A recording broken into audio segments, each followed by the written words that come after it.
You can slowly open your eyes.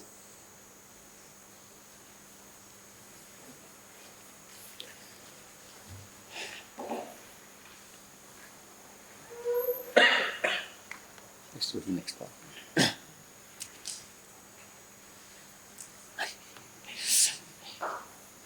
So, this is supposed to be a workshop. It does not feel like a workshop, but I'll still try to make it like a workshop. So, where to start, how to start. So, I'll have some pointers for us to think. Then I'll talk briefly about theory and construct, because we are talking about conceptualizations, and all of them are relevant really in the context of a theory. And then I'll talk about developing indigenous constructs, models, and theories, and then some issues in theory building. So that's the game plan. So how to start? Next. So if you want to spend just a few minutes, and this is really for young scholars, but the senior researchers can also reflect on it. List the theories that you use.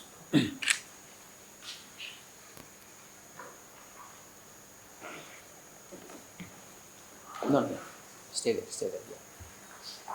I thought you were going to give me a microphone. Is he giving you a microphone? Hello, check, yeah. So, you can do it by writing or you can do it mentally, but if we are going to talk about constructs, concepts, then we really need to think.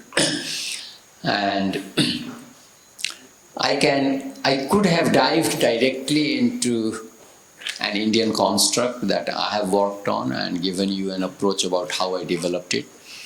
But the disadvantage is, I think it would not be an exaggeration to say that all of us, except for our Sanskrit scholars in the audience, all of us are miseducated in the Western system. So, if you are going to think about Indian knowledge system, we will need to make that transition. So that silence was the first step, but that's not enough. I was blessed because I started as an engineer working, and then I went to Hawaii and I worked with Professor Richard Brislin, who passed away last year, who was a cross-cultural psychologist, and I had a weekly seminar with him. And we talked about culture, and he would say something, this is how we do in America, and he would say, Bhawuk, how do you do it in Nepal? And I would just say anything on that topic, and it would come out as different.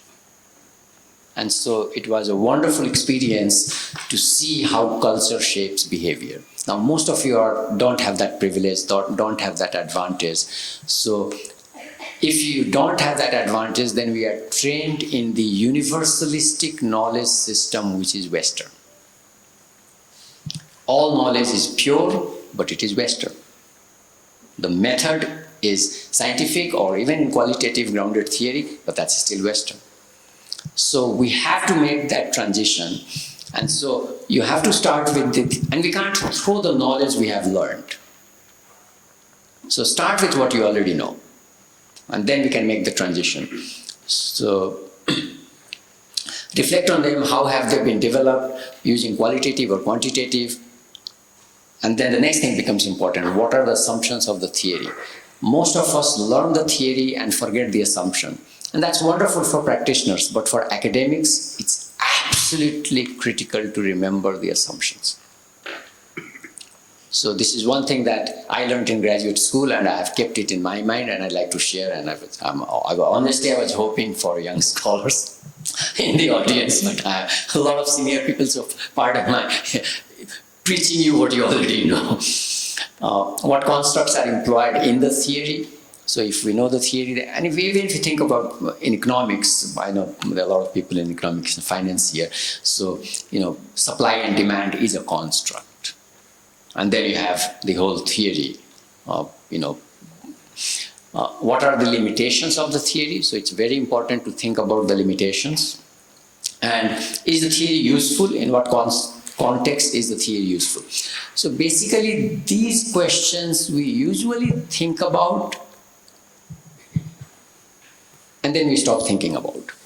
So if you go to the next PowerPoint, so the next 4 points are really important, and that will take us to Indian knowledge system. Does it fit in your experience? Usually what does not fit in our experience, we think I am wrong. How can the theory be wrong? But let me remind you that if anything does not fit with your experience, in your experience, if it is invalid in your experience, you already have n equals 1 falsifying that theory. I'm not saying now you can go on the Eiffel Tower and tell the world that this theory is wrong. No, but you have what Kuhn called an anomalous finding. And it's anomalies that leads to paradigm shift. So reflect on the theory and see if it makes sense to you.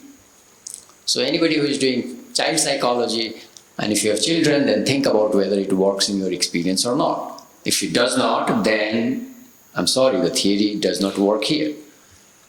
I would want to humor you. I love Freud because I don't like him.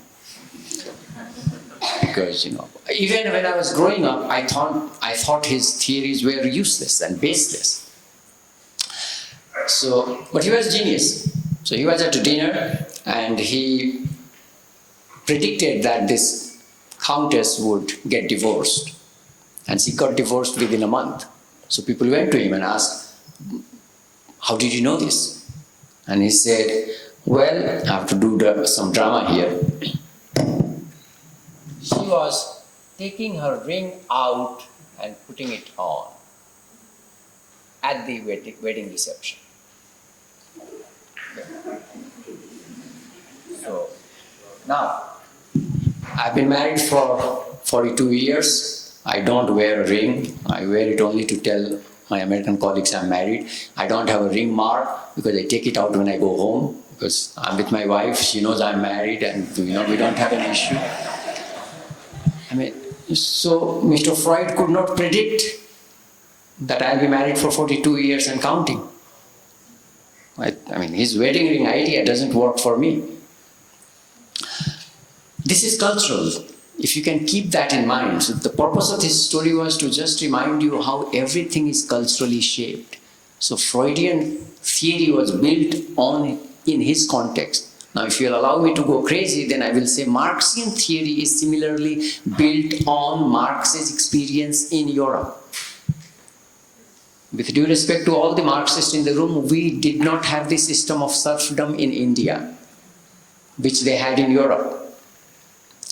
The idea, if one of the mistakes we make is we take today's India and we project it 5,000 years. And we think all these problems were there. They weren't there. So, we didn't have Zamindari system. So if you keep going back in time, we'll come to Raj Dharma. And the duty of the king, even the terrible Asok, what he did was not the duty of the king.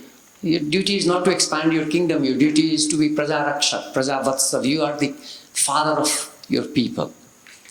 In that system, why would there be a need for Marxist dialectic materialism? पहली बात तो materialism है ही नहीं हमारे यहाँ. वहीं fail हो जाते हैं.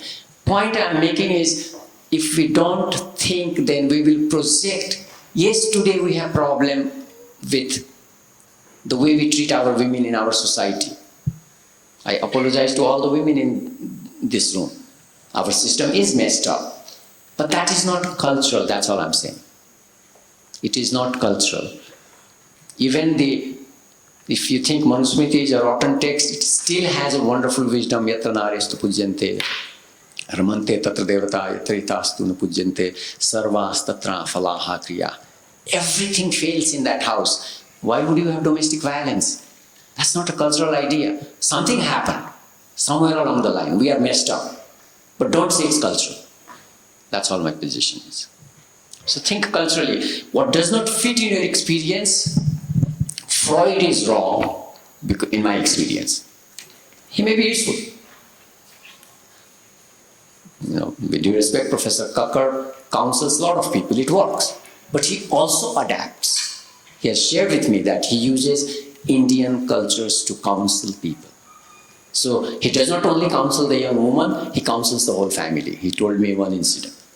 So we would have to adapt to Indian culture. I'm not saying throw Freud completely, but you use it wisely. Does it hold in your culture? Does it hold across genders? So at least the women in the room should always question. And by the way, even in all empirical studies that you see in Journal of Life Psychology, early on, there was always this question, in my data, is there a gender difference? If there is no gender difference, now you can do the analysis. Otherwise, you have to look for it. So when we think, if you start with this, then hopefully you will move away from the straitjacket Western knowledge system. And so that would be the first step toward Indian knowledge system. So briefly, because we are going to talk about construct, and again, for the wise audience, it's a repetition, but I'll talk a little bit about what is theory and construct. So some negative things about theory is the blabbering of academics like us in our conferences. It doesn't make sense. It's impractical ideas of academics. On the positive side, I was inspired by Kurt Lewin, who said there is nothing as practical as a good theory. And I actually believe in that. And I do think that there are some good theories that actually work in real life. Where do we find theories and constructs? In theoretical journals, in empirical journals, in books. So just to remind ourselves that not always a theory is found in a journal. So Victor Vroom's theory of motivation is in a book-length report. Habermas's theory of communication is a book-length report. So it's not, you will not find it in a journal. You may find a chapter later on. Next. I like to understand theory as construct, its antecedents, and its consequences. So to me, that's a useful way of visualizing a theory, and you can see construct now makes suddenly a lot of sense. It is embedded in a theory. In many of the earlier studies in journals like Journal of Applied Psychology, you would find, or Academy of Management Journal, you'll find people would do a construct and its consequences. What can it predict? Organizational commitment, what can it predict?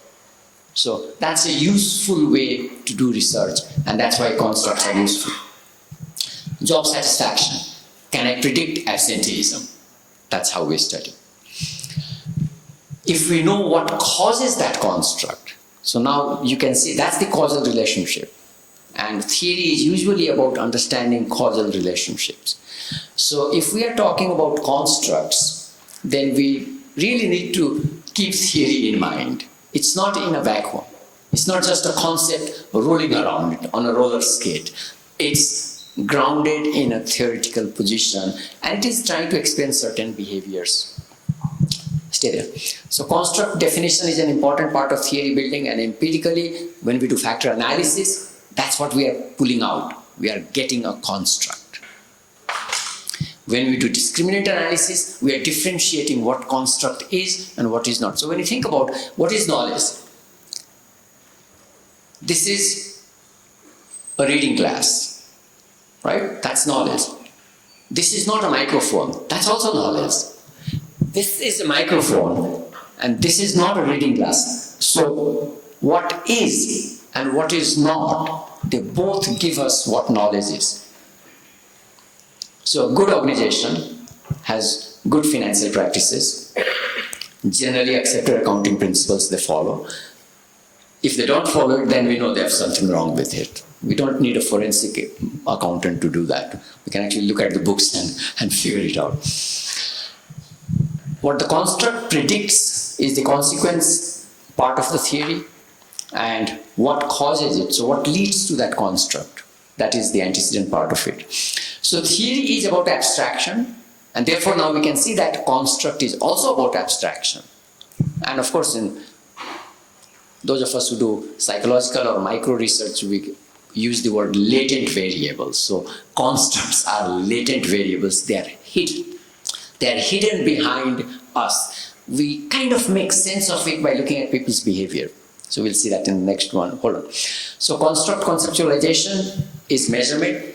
So once we have a construct, now we want to measure it, and that's where we start operationalizing it. So how do we measure something? That's getting into from idea to measurement. And then how can we predict using that measurement something? So that's the consequences. If you're doing a literal model, then you are basically getting antecedent, construct, and consequences. That's what a literal model does. It gives you a network of variables so you can see what causes what, and in turn, what is the impact of that. Theory helps us with generalization across populations and context, and that's why we need to test the constructs across populations. So we start with IIT students, and then we go to an industry, and then we go to another industry. That's how we know that our construct is useful, valuable across. Next. So this is summarizing what you can find on Wikipedia. Pardon my saying that, but everything on this is what you can find on Wikipedia. But that's what a construct is. There's a small blurb there, but I have to explain all of that to you. So basically, we are trying to understand natural phenomenon always. We are interested in the real world, but then we are trying to understand what is happening in the real world, why. So the behaviorists basically want to describe what is happening. They are not interested in the reason behind it. The only thing, truth, is for them what they can see. What they can't see doesn't exist. The cognitive psychologists are not happy with that. They want to see what might be going on in our mind, because we do have a mind, we all understand. And so how are we processing it? So why did the Speaker of the House not bow to Mr. Gandhi? I mean, his name is Gandhi, then he should have been bowed just by virtue of having a name called Gandhi. But he bowed to Mr. Modi, but he did not bow to Mr. Gandhi. See, now we have a question here. This is a behavior we are trying to explain. What is the latent construct? So what did Mr. Birla say? I bow to elders. That's my cultural behavior. Now there is a huge discussion going on. But you are the head of this house. So no, you should not have to bow to anybody. But before I came to this head of the house chair, the Prime Minister came to welcome me. That's when I bowed to him. So now you can get into Dharma Shastra and Dharma Sankata. Should the Speaker of the House bow to the leader of the parliament or not? And his own party leader, and older to him. I'm surprised he did not do Sastanga Dandavat to Modi ji. It would have been a big scandal.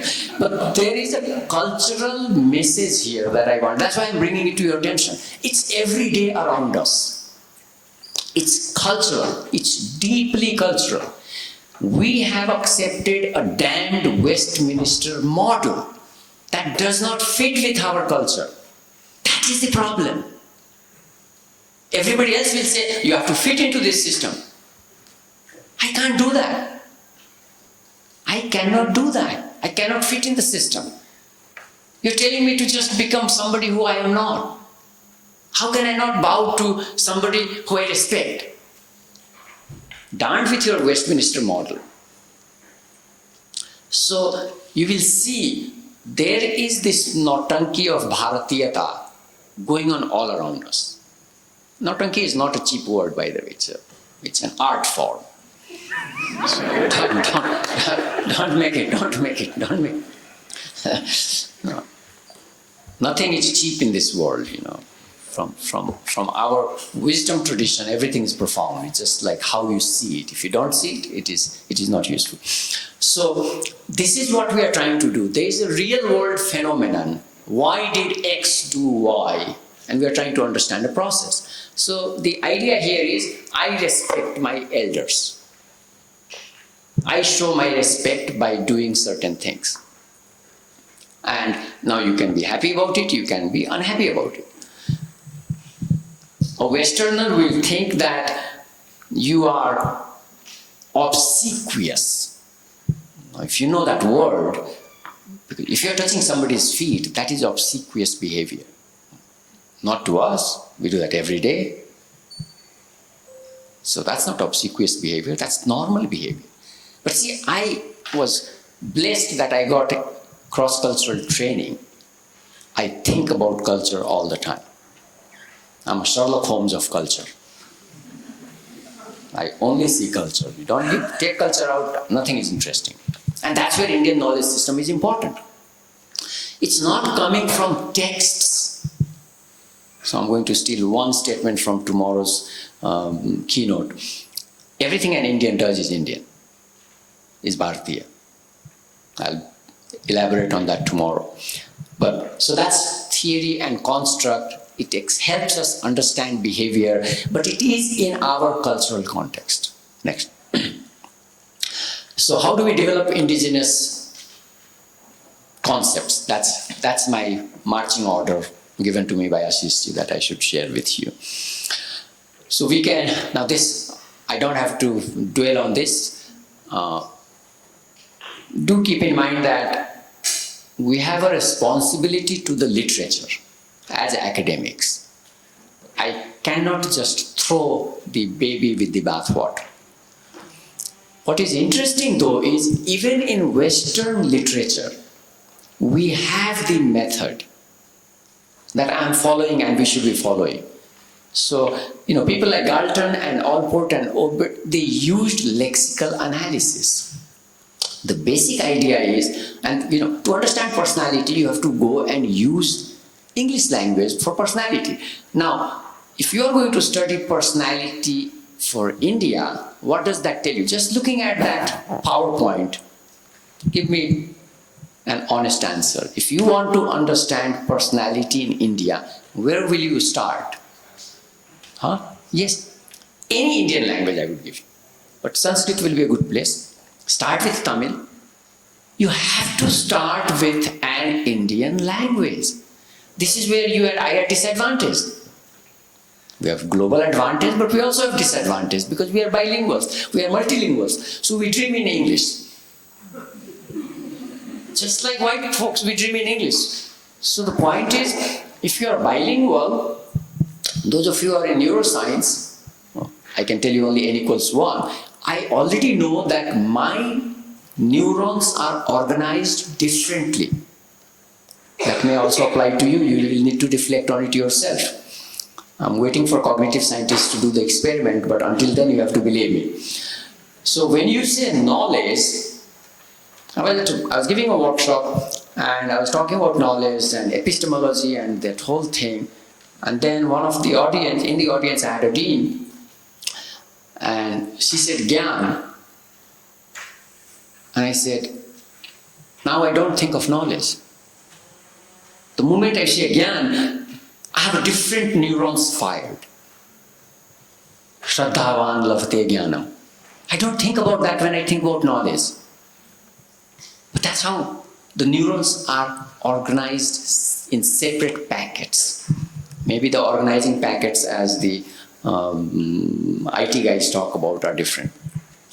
So I'm sharing this simply to remind us that we will need to start with our own language, just like those wise people did to understand their own constructs. Next. So, you can go pause, yeah. So now because we are in 2024, we are in IIT Mumbai,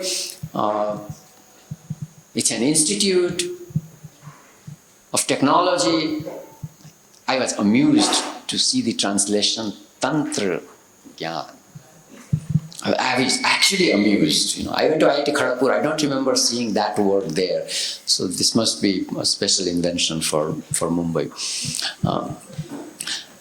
But we have to start with existing knowledge system that we have.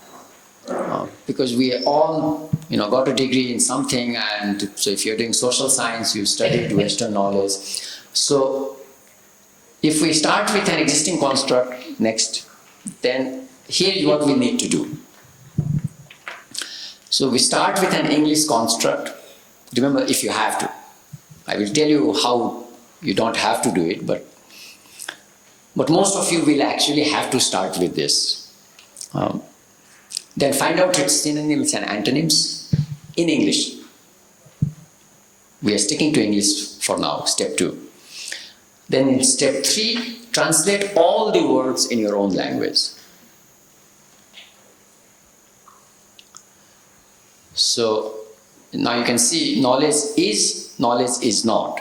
Synonyms, antonyms. Everything in English, everything translated in Marathi. So we got English, Marathi.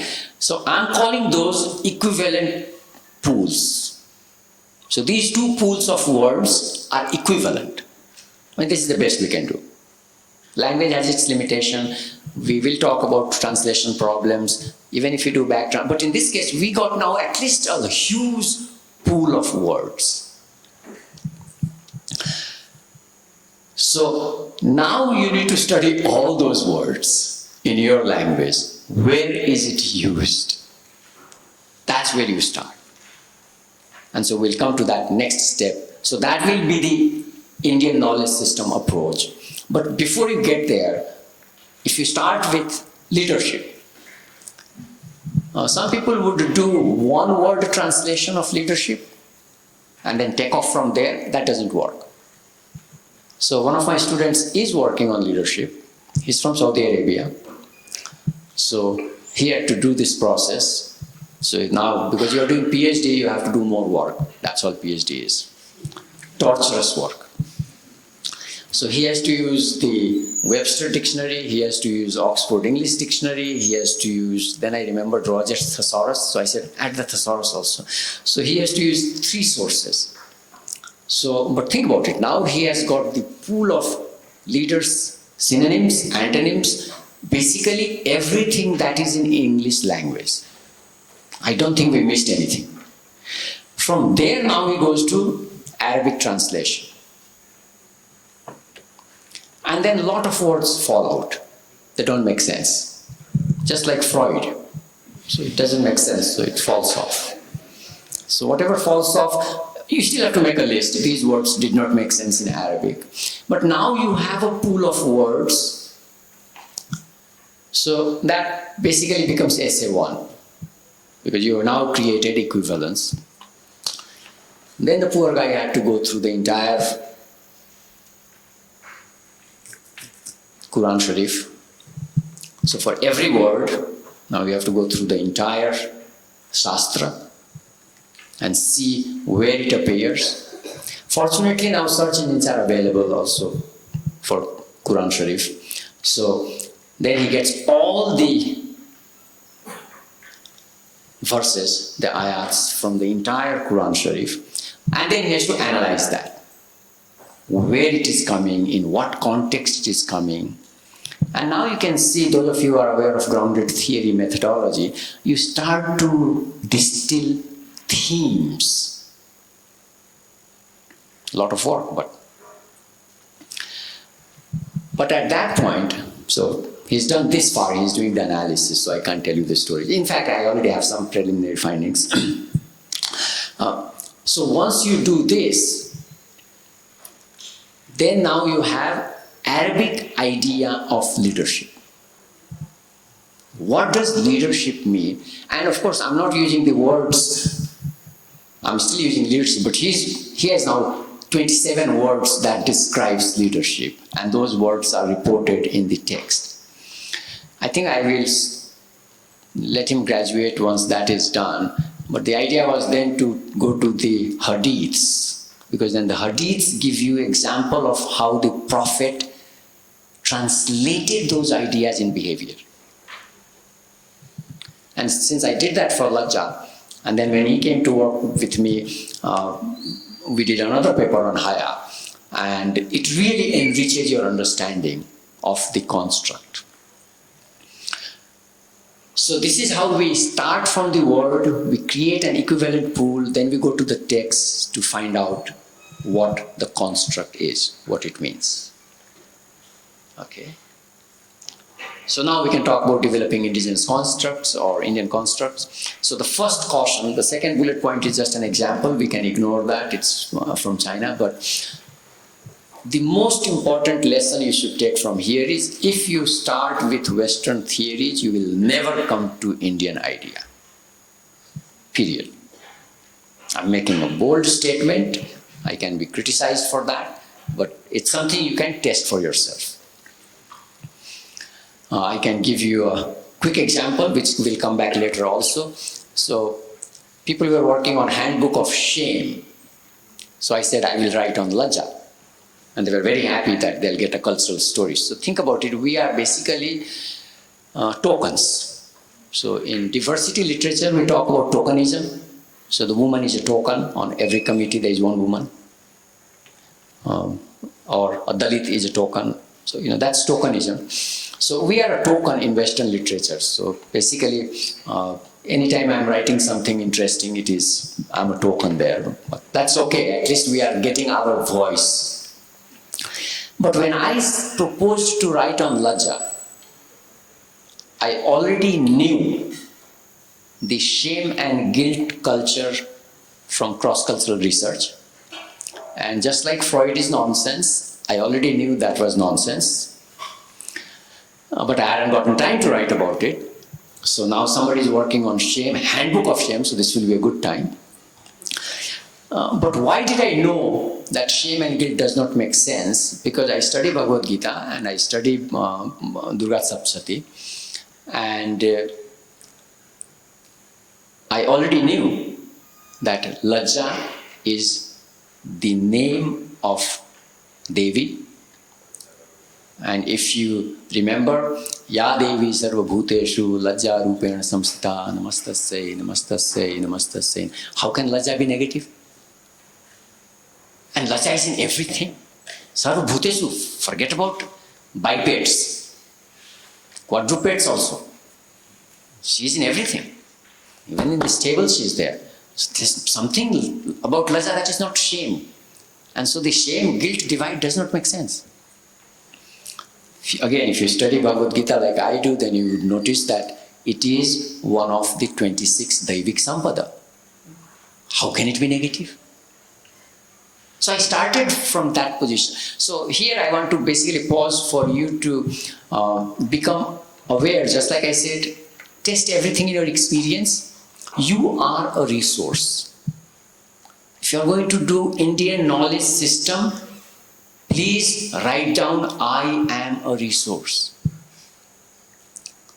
As an academic, at one point, I felt like a charlatan. I said, I have never studied Indian stuff.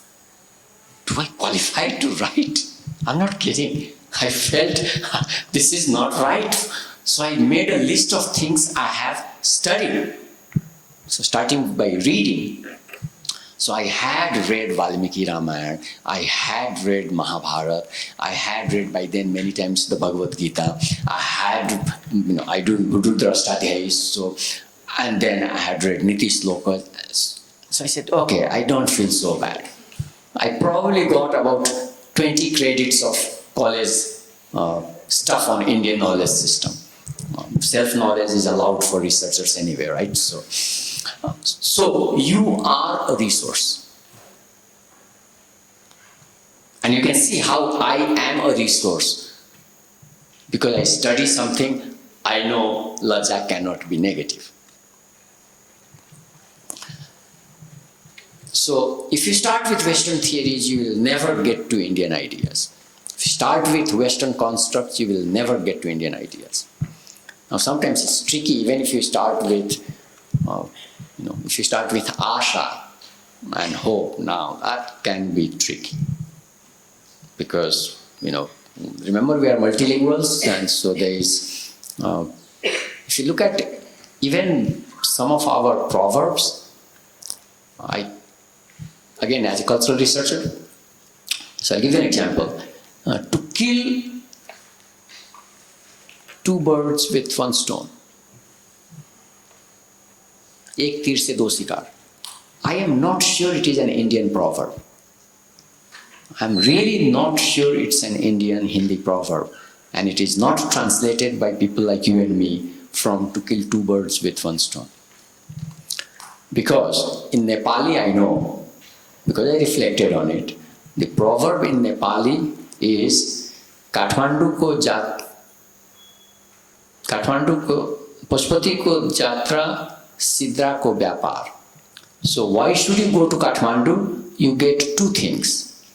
एक पशुपति दर्शन और दूसरा सूखी मछलियों का व्यापार वहां होता था. तो किसी को मार नहीं रहे हैं हम. नेपाली कहावत में you are not killing two birds. So I am not sure एक तीर से दो शिकार is not a translation from English to Hindi. I am not sure. I maybe it went from Hindi to English. That's a possibility also. But still, so because we are multilinguals, please be careful. Now, if you spend more than a few hours along these lines, you will start getting a headache watching Indian television. Because everything we say is translated from English. हमारे साथ जुड़ने के लिए धन्यवाद. Thanks for connecting with us.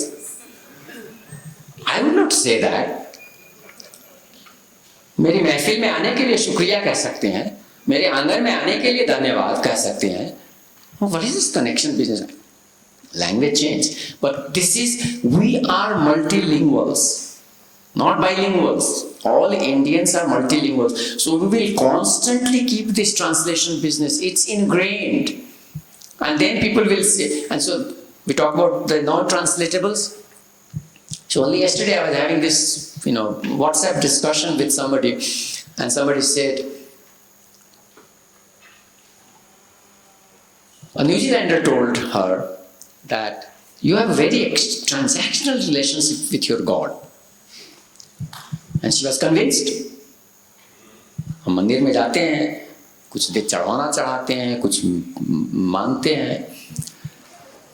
Fortunately for her, she asked me, because I was pressured about 10 years ago by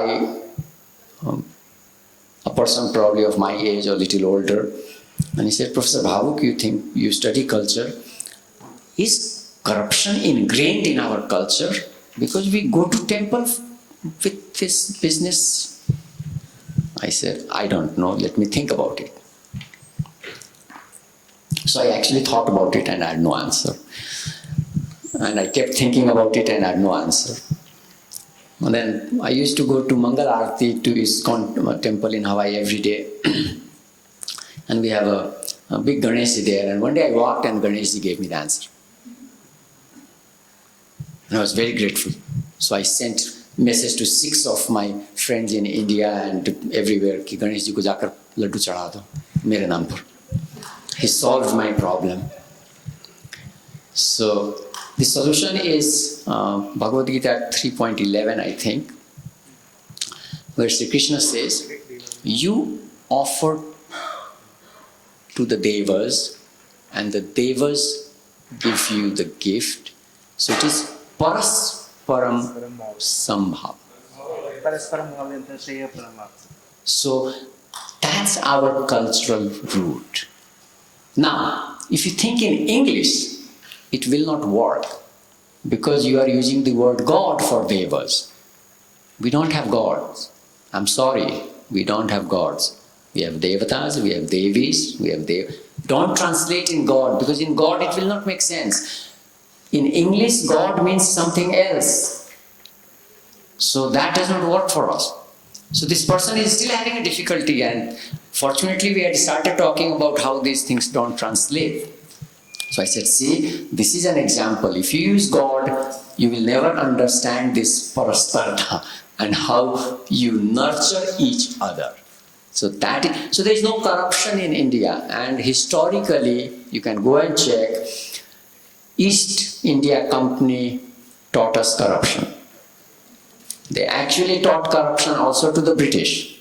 So much so that the Parliament asked them to stop corrupting the parliamentarians. So they said, okay, we'll stop doing in England, we'll keep doing in India. Now, that's no excuse for the corruption today. We have corruption, we have to solve this. All I'm saying is don't say it is Hindu model of problem. That's all I'm saying. It's not cultural. Okay, so please don't start with Western ideas. Now we can go to the next one. And if you start, then in China they have done that, and you have the Chinese personality scale. Personality does not make sense. Let me pause for a minute on that. Now, I went to University of Illinois. This is, mainstream personality school. All of you in this room, please understand, personality basically means I will act the same way whatever the context. Does that make sense to an Indian mind? Can we act the same way whatever the context? No. We always change our behavior depending on the context, the person we are interacting with, the time of the day, right? So our behavior cannot be predicted by habitual performance. Even my habits are actually context dependent. So if you think about it, we actually enrich the Western knowledge system that it is possible to have context-based personality. But we don't need to go there. We already understand that for ourselves. Okay, so some of the constructs that I have worked on over the years, Adhyatma. So I don't use the word spirituality. I have used the word spirituality. I'm a professor in America, and I write in English. But spirituality does not capture Adhyatma. Spiritualism, of course, means something else, so that I learned from a British colleague. So never use spiritualism. In India, we do that, but that means just bringing Pretatma. So that's not what we mean by spiritualism when we talk about it. But even spirituality does not mean what Adhyatma means. And Adhyatma is not only in the Bhagavad Gita. Of course, if you go to Bhagavad Gita, it is beautiful. In chapter 8, everybody thinks Arjuna was a dumbwit. Let me remind you that none of us are like Arjuna. Nowhere compared to Arjuna.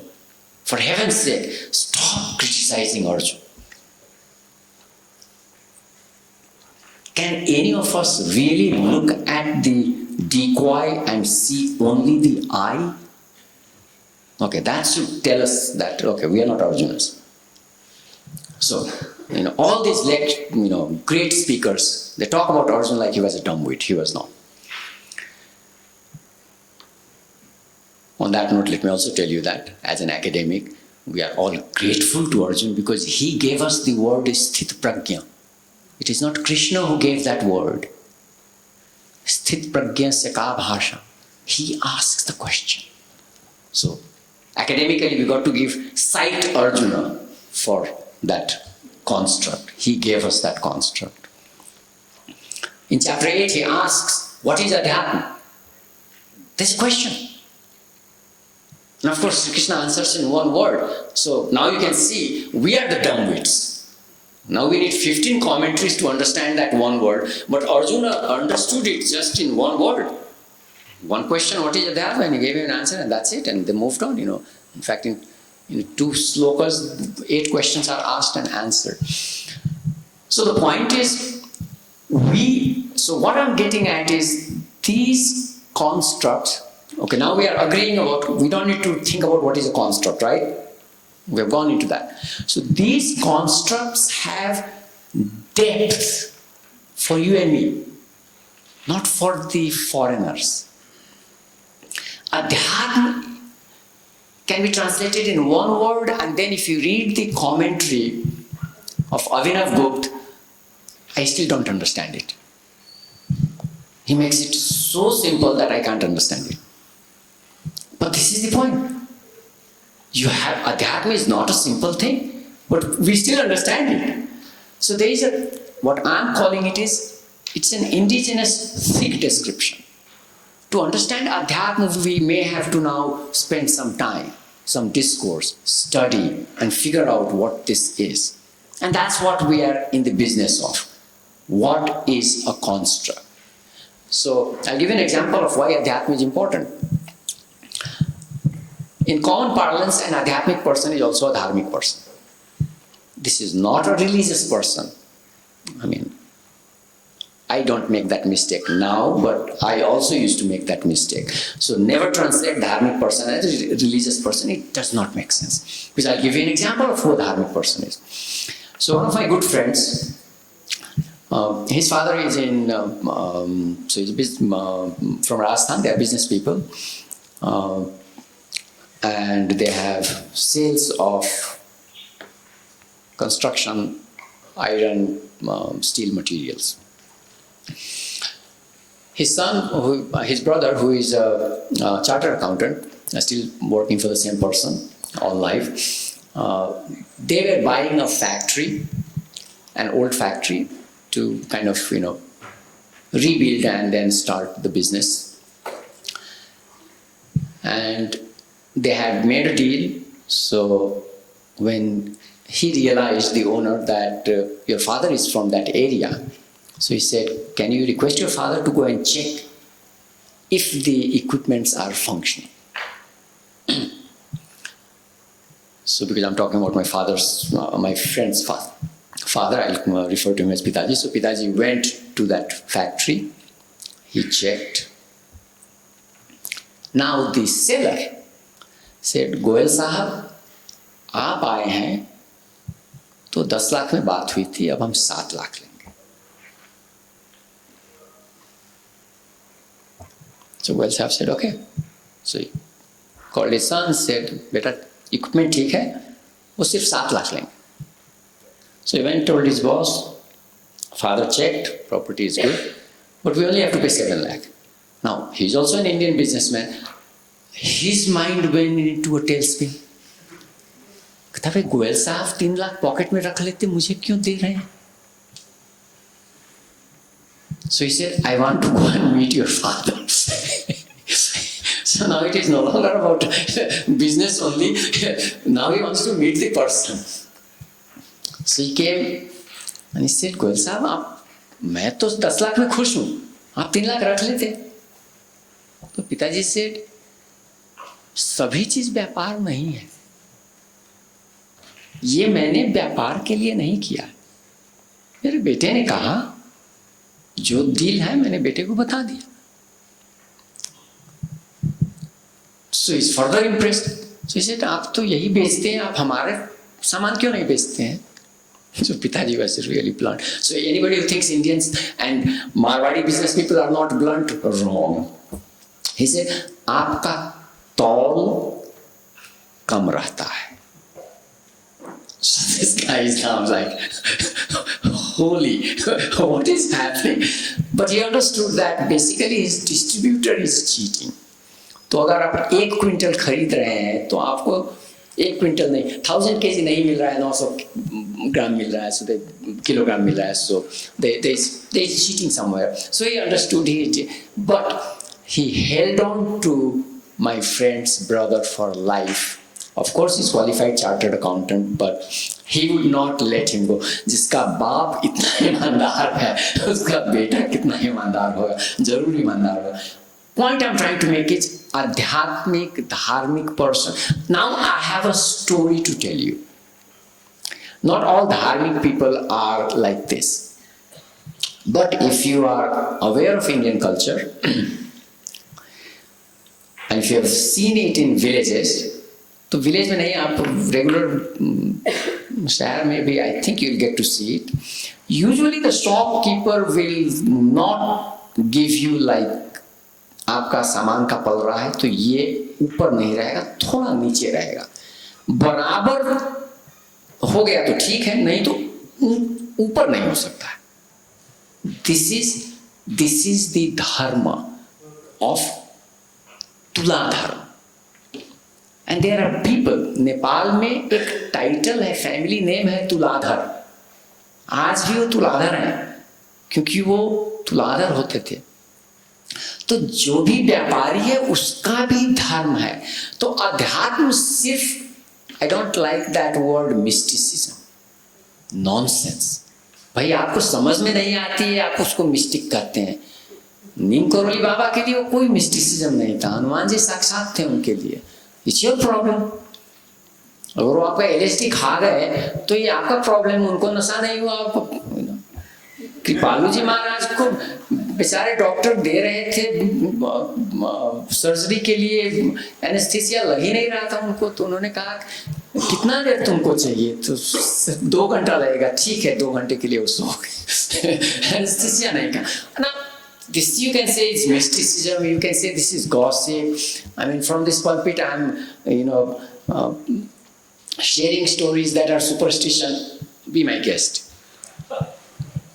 You read Vivekananda, there is no mysticism. You read Yogananda, autobiography of Yogi, it's full of mysticism. You choose what you want to choose. When Vivekananda ji was pushed, he did say, when pushed about Murti Puja, he said, my Guruji was the biggest Murti Puja. What do you want me to say about it? So, we believe in diversity. So, Adhyatma, Dharmic can be translated into daily life. That's the story I shared with you. Is it helps us understand, but it's not about being religious. We will make this mistake by using that word, but we should avoid it. At least as academic, we should avoid it.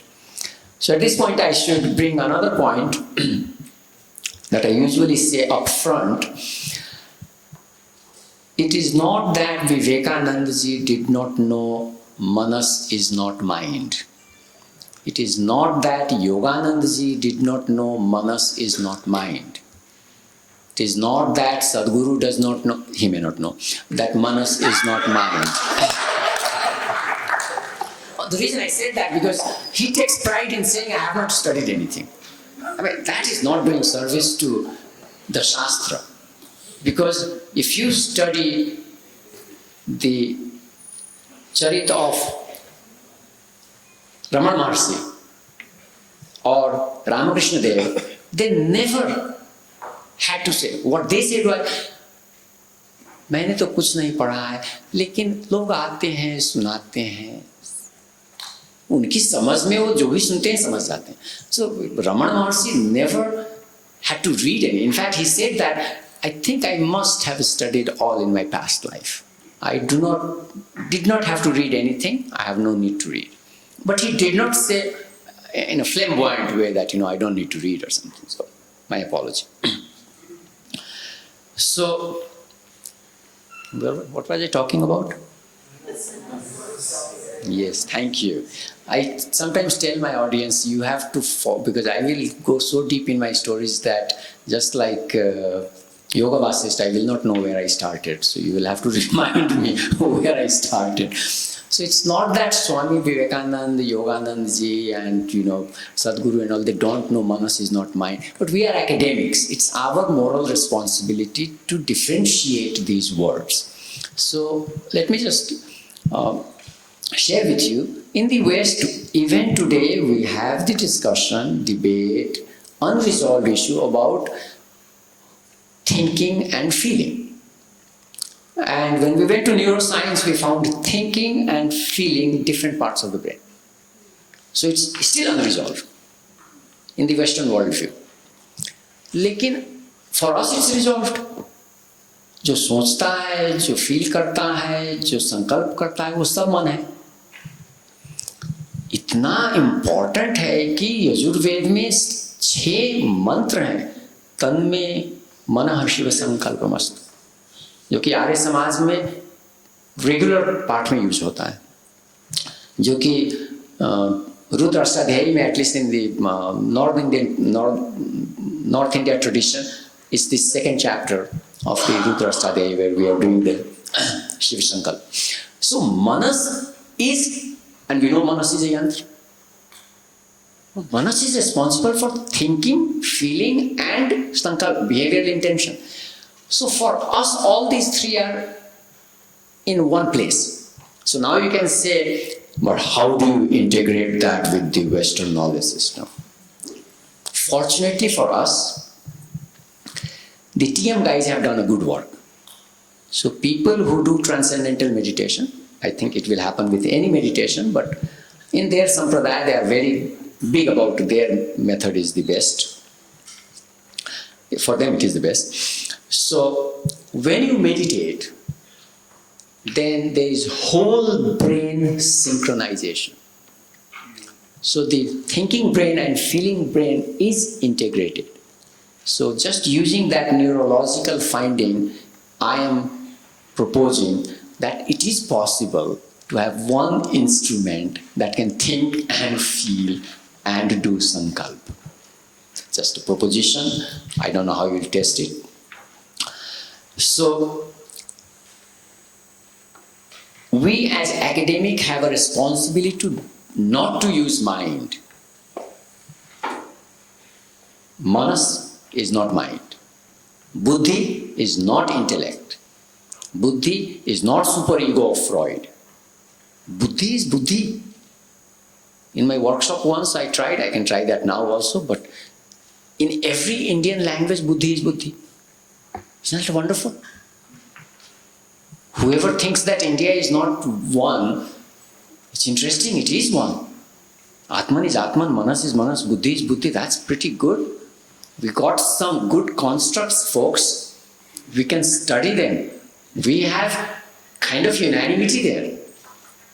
Now, Buddhi is an important function. Now, if you go to Sankhya, Buddhi has its own place. But it does not have to be Sankhya. Buddhi has, every tradition uses Buddhi in its own way, but it is there always. So if you think about Indian concept of self, there will be Manas, there will be Buddhi, there will be Atman. And so if you go to Bhagavad Gita chapter 3, the last but one verse, Sri Krishna says that, stronger than the Indriyani are Manas, stronger than Manas is Buddhi, stronger than Buddhi is that. Now, that is interpreted as Atman. He does not use the word Atman, and that's what as academic we would say. But it makes sense. It is also used in Kathopanishad, so we can see that, and there it is used Atman, so we can kind of draw the parallel. So one of the points I was saying is, it is our responsibility as academics to use Indian words even when we write in English. So I usually have a footnote. When I say Manas, then I'll have a footnote. Manas is not mind, it's similar to mind, but Manas includes thinking, feeling, and behavioral intention. And that's it. After that, I use Manas. Let the universe, let other people learn some vocabulary. That's part of our job. There is nothing wrong with that. We are not being ethnocentric. We are not saying that you have to think like us. Actually, on that front, I should make a confession that I believe in diversity. It's one of my research areas. At the same time, I completely understand why somebody can have difficulty saying Bharat Mata Ki Jai. I completely understand, because I've studied the Quran and the message is very clear. There is one God. Allah is only an Arabic word, it doesn't matter. And Allah has 100 names and more. So there is one God, there is one Prophet, there is one book. You are not supposed to get engaged in this dunya, al-dunya. You have that word also come into our language. Oh, by the way, I thought kitab was a Thet Nepali and pustak was Sanskrit. I just learned, thanks to Faras, kitab is Arabic and pustak. So sometimes we think Thet Marathi and Nepali, that might be coming from Arabia or Persia, or it might be Farsi. So those are the principles. In that worldview, it is impossible to accept anybody else, any other text, any other way. You can't criticize them for that. You just can appreciate that. And it is challenges for that worldview now to take, how do you now live in countries? So I've learned a lot from my students. So Faras has informed me that, and we have read that verse, so long in any country you are able to do your 5 days prayer and other things, you are good. You can fit in that culture. If you can't do that, leave that country. That's what the Noble Quran says. I can give you the citation if you need. But that's what he does when he goes outside to other countries. He adapts to that culture. So what I'm getting at is, as a cultural researcher, I am aware. So I have Jesus on my phone. I love him, respect him. Probably I got that from Ramakrishna Dev. But the point is, taking Jesus as a savior is not the same as having Krishna as your Ishtadev and Ram as your... Because we have choice. They don't have choice. So we can't make fun of this. All I'm saying is we need to appreciate that. That's their position. We cannot say Atman is soul. Please stop using that word. Because soul will be waiting till the day of judgment. But my Atman is going to go through life after life. And this is something that we share with Hinduism, Buddhism, and I actually don't like that word ism there because they all came from the same tradition. I will give that. I have not decided conclusively whether Jains were before Hindus or Hindus were before Jains. I leave it there. But Buddha definitely was a Hindu. And so that's all our, and Nanadev was a Hindu. So that tradition is our. And if you think about it, the Bij Mantra is what? Ek Omkar. Right? That's where we are all together. Whether you are, formless or formed, doesn't matter. The other constructs that I have studied over the years is Lajja, Shraddha, Prem.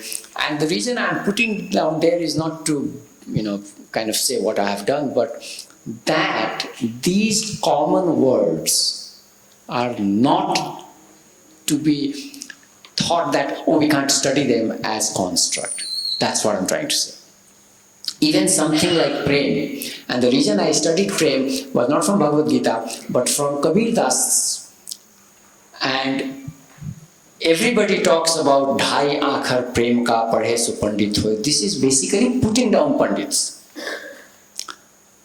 Just please read my paper and you will see that Kabir Das was not talking about Prem only in that one verse. Prem is a much complex word and it is about Adhyatma. It is not about, Laila Majnu and Ishq, because that is, in fact, he says in a beautiful verse that the love of fish. So if you don't have samas in Prem, it is like that of the fish. The fish dies when it leaves the water. The water doesn't care. This is Kabir Das. So Prem is not Dhai Aakhar Prem Ka Padhe So Pandit Hoye only. So we can actually study. And then what I found was what Kabir Das ji says, what Nisargadatta Maharaj says, and what Sri Krishnamurti says, they are identical. And so Krishnamurti ji never used any of our texts. He basically reinvented the ideas in English. Again, different from Ramana Maharshi. But the point is, if you go and follow what he says about meditation, what he says about love, it fits into the traditional knowledge system. The reason I wrote about Shraddha was because I was tired of people translating Ijat faith. I just did not feel comfortable. It does not make sense to me. Shraddha is not faith. Because when you talk about faith, then you're talking about your faith in God, your faith in Jesus, your faith in Allah. That's not what I'm talking about. So, what is Shraddha? And again, so I studied in Bhagavad Gita, but that's not all. If you go to Vivek Chudamani, Shraddha is one of the 6 requirements. It is a requirement. And if you think Shraddha is faith, how do you explain Shraddhavan Lavate Jnanam? If Jnana is the ultimate, but Shraddha becomes the stepping stone. So it cannot be faith. It cannot be devotion. It is, but it is something more. And that's what I'm talking about, thick description. So thick description is something that Clifford Geertz has used. Anthropologists, when they go and study other cultures, they describe thick description. What I'm saying is that's different from indigenous thick description. Because what I understand about Shraddha, I cannot explain to Clifford Geertz or my Western colleagues. And for what it is worth, I sometimes torture my colleagues by giving them to read my paper. And at least two of them said, we like your intercultural training papers better than, Lajja, because it is so hard to follow through, because it is learning about Indian culture, because that doesn't make sense to them. The paper on tapas I wrote basically because my brother once called me or sent me a message and said, you study Bhagavad Gita, what does tapas mean? So I went through Bhagavad Gita and, discovered what it means, and I shared with him, and then when the time came, then I wrote up the paper. I've just finished presenting on Sadhu, again from Kabir Das ji, and what I have discovered is beautiful. This whole idea that Kabir Das ji was tracing the tradition and it is Nirguniya is completely baseless, because he needed Sagun. And guess what he does? He says Sadhu is the living example of God. So basically this Sagun Nirgun divide and all this would not make sense. And this is where the beauty is. If we go deeper into, and that's what as academic we are supposed to do. And I'm not saying I found the truth. No, I found a perspective. That's all we can do. As academics, we can say Kabir Das ji has also said this. And that's enough. That's enough to start an academic dialogue. Prem is not only this, but it is also this according to Kabir Das ji. Sadhu is not only this, but Sahib is not only this. He says, Sahib ko dekhna hai to Sadhu ko dekho. And it builds it over tens of verses. How many times you should see a Sadhu? If you don't get to see him every day, see him once a week. If you don't see him once a week, see him once a fortnight. Well, not a fortnight, see him once a, once a, 4 times a year. This is like, but satsang is important. Now we can draw from that and say satsang is important, but he actually is saying that Sahib is in Sadhu. And of course, you have to differentiate the Sadhu from the Asadhu. And so he also has description of Asadhu. Time. Thank you. So, next one. So basically, how do we develop on the method part? First step is researcher goes through the text. Sometimes you will find the construct in one verse. Sometimes you'll have to go through all 700 verses of Bhagavad Gita or 540 verses of Durga Saptashati. By the way, Durga Saptashati, it is supposed to have 700 verses. It is not. There are only 540 verses. And so again, as an academic, I do the counting and I say, they're not 700 verses, they're 540 verses. But there's no disrespect meant there. The second part is coming from Chinmayanandaji. When he was traveling and he returned all his young disciples, one of them is my friend, they were very excited and said, Guruji, when you were traveling, we went through the Upanishad. And if you have followed Chinmayanandaji, he was famous for one-liners. He said, you dumbweeds, you don't go through the Upanishads, you allow the Upanishads to go through you. So this is the part of methodology. You go through the text and then the text goes through you, and so this is Swadhyaya. But it also fits with the Western literature. So if you look at Gadamer's work, he talks about merging of horizons. So again, you can see Chinmayanandaji did not have to cite Gadamer, but you and I do need to cite Gadamer because it is there. So we're just being respectful. However, there is a difference. In Gadamer's worldview, the text gives you a horizon and you have a horizon and it's cultural and it merges. But in Chinmayananda's view, we become the text. The text becomes you. So basically the way I understand that is If you think about all the saints, the way they act is the text. If you have doubt, you can look at an enlightened person's behavior, and that is how we should behave. So the Shastra becomes one with the sadhu or with the Adhyatmic person. Yes, I think I can go to the next one. I think I can stop. Yeah, so we should use multi-method. I can stop there, to stay there. So you use different texts instead of one text. And for Lajja, I used Bhagavad Gita, Durga Saptashati, Lalita Sahasranam. Then I also went to Kamayani. Again, because I had studied Kamayani, I remember there was a Lajja Parichand, and that gave me 31 attributes of Lajja. Bethe bethe. Somebody has done the work. As an academic, right? But they're also valid. If you watch now Bollywood movies, you will see Lajja, how it is personified. Then I used Proverbs. I also did a focus group. I asked people and I learned some. So in daily use, how do we use the word?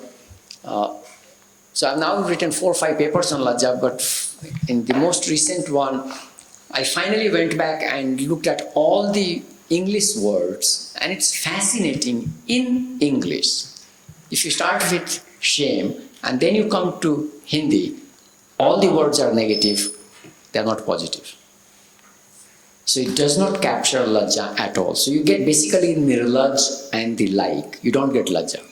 So the translation will not lead us to the construct. We will actually need to start from the indigenous word. I think I can stop there. I probably went over time anyway. Yeah. Okay. Okay, good. Thank you. Yes.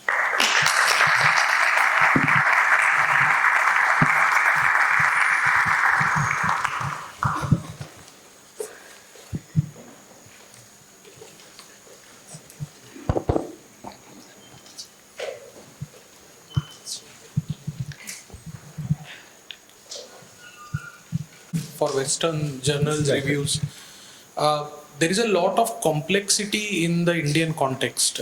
By comparison, this is a far more complex culture, and invariably what we end up writing is far more nuanced, far more complex. There are multiple contextual features that pass through a single practice.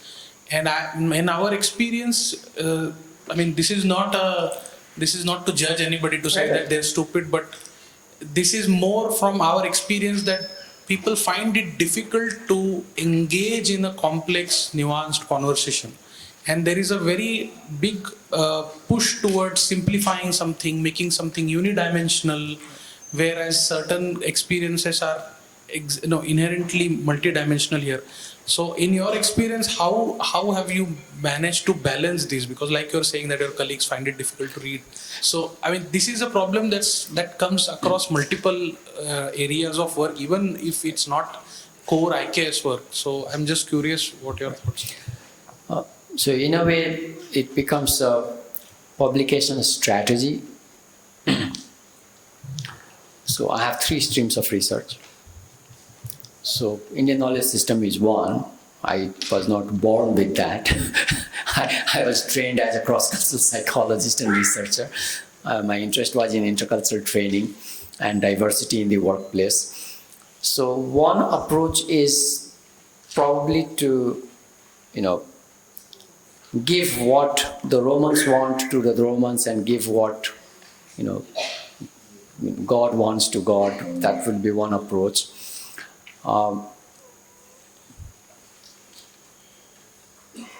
Basically, cross-cultural research becomes the only avenue for getting into the Western journals. So we can collect data in India and test Western theories, but there will be nuances that we will be able to report. So all the cross-cultural research that are published in, Academy of Management Journal or Applied Psychology or JPSP, they basically have done that. So that's one as a strategy. So what that tells us is, as a researcher, we cannot have this approach that I have the truth and I'm going to shove it down your throat. Especially the Western throat, that will not accept it. One of the solutions that, some of us have been talking about it, we need our own journals, we need our own publications. And as I shared, some of my colleagues have, happily read and gave me a few comments, but said this was really hard stuff for me, so I shouldn't torture them. So that's clearly, the audience will be different. And so maybe, after all, we go to a cardiologist for a heart problem and a neurologist for, brain problems. So it's, that would be one approach of looking at it. I would want to say that I am not saying the experimental method will not work in India or on Indian ideas. You said it very nicely. We'll have to make it very narrow. So when you think about the mindfulness research, there is one protocol. That's it. If you think about TM, there is one protocol. 20-minute morning, 20-minute evening, that's it. That's the protocol. Now you can compare the findings. In 1969, we already know the physiological consequences of transcendental meditation. We don't know the enlightenment aspect of it. All we can measure is the physiological consequences. And TM helps monitor blood pressure or even help cure blood pressure problems. So I think experimental studies are possible. What I have heard from a close person is that when a distinguished person asked Ramdev Baba, how did you get into this? He said, I started doing this for people to, their kundalini to become jagrit. And I found that kundalini to jagrit nahi ho raha tha, lekin health benefit ho raha tha. So he decided, let's stick to health benefit. So the point is, we may be able to demonstrate the benefits of one pranayam on one problem. And that's an experimental design. I think that can be done. Now, if it does not satisfy us, because we are complex Indians, we like complex problems, then we need to think about a program of research. So do multiple research, multiple method, and that will help us understand a particular issue or problem. And Ashish Ji is doing that. And actually, I want to cite Ashish Ji here. Ashish Ji said, socially something beautiful. He said, Ajink का परिवार चल रहा है. He does Indian psychological research. दूसरा बंदा कौन? चिराग का परिवार चल रहा है, वो Indian psychological research करता है. So it is possible to do Indian psychological research and have a life in prestigious Indian institutions. You don't have to really, but you may have to sacrifice a few things. So I might have sacrificed a few things, but the point is, if I don't do it, who will do it?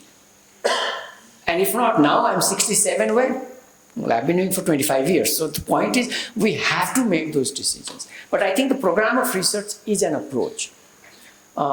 Doing some experimental work, I actually like experimental works. I haven't done much myself, but I think it has value.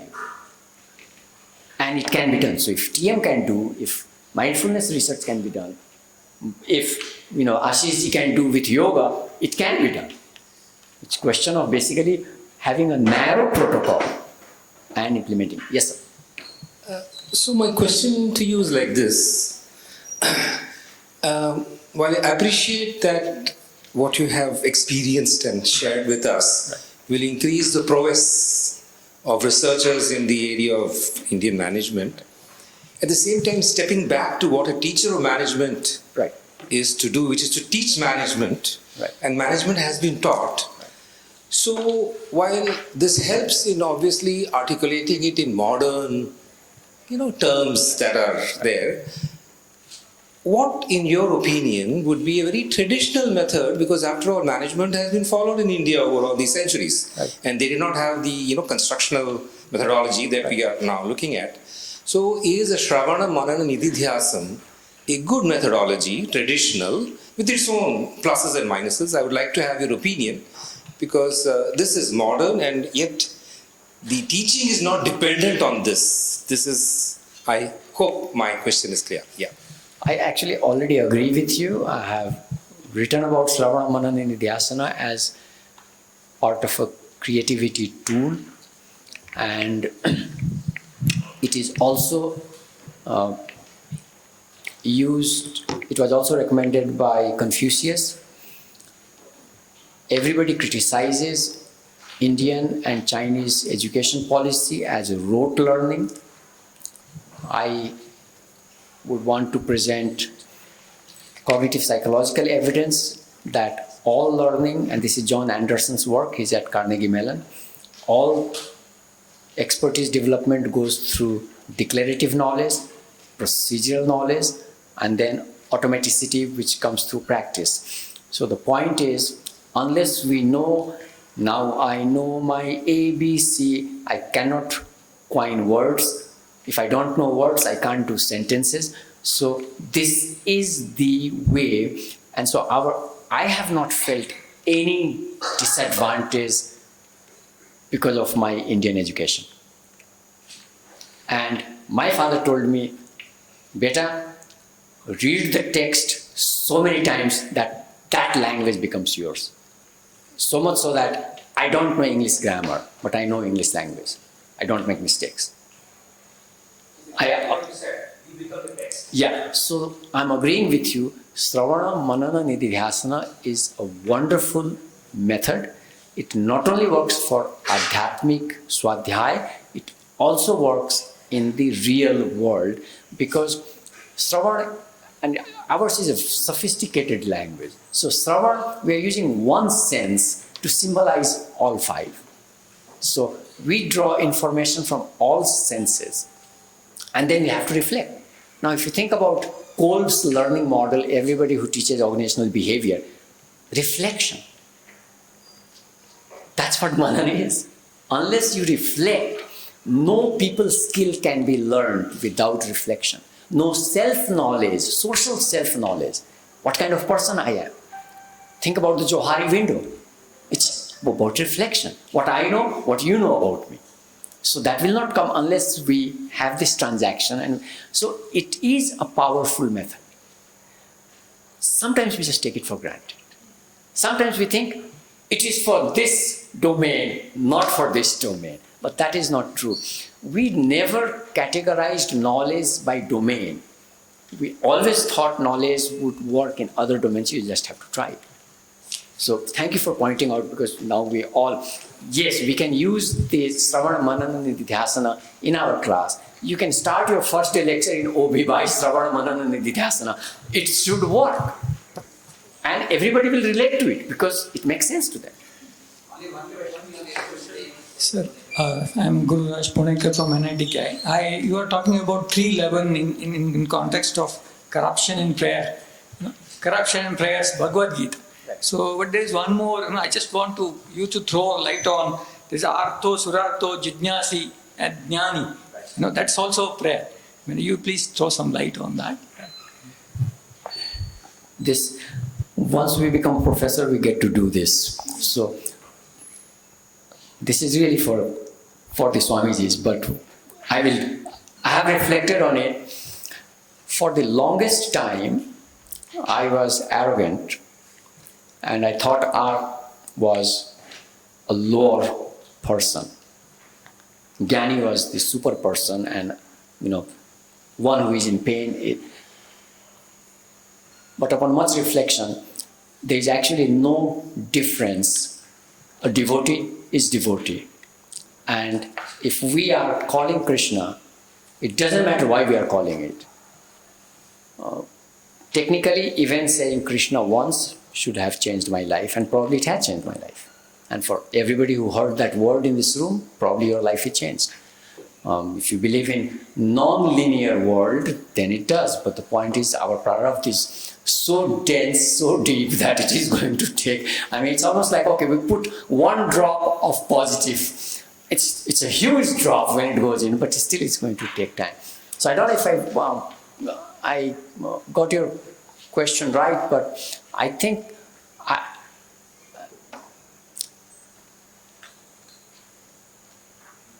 any of those four is probably result of our prarabdha unfolding. And sometimes pain is a good way to go to God, to go to Krishna. So, if mothers are ideal as Dalai Lama says, because they are the perfect example of compassion, but mothers, we all know, constantly worry about their children. So probably in their worrying, they are going to God. And maybe that's one way of approaching God.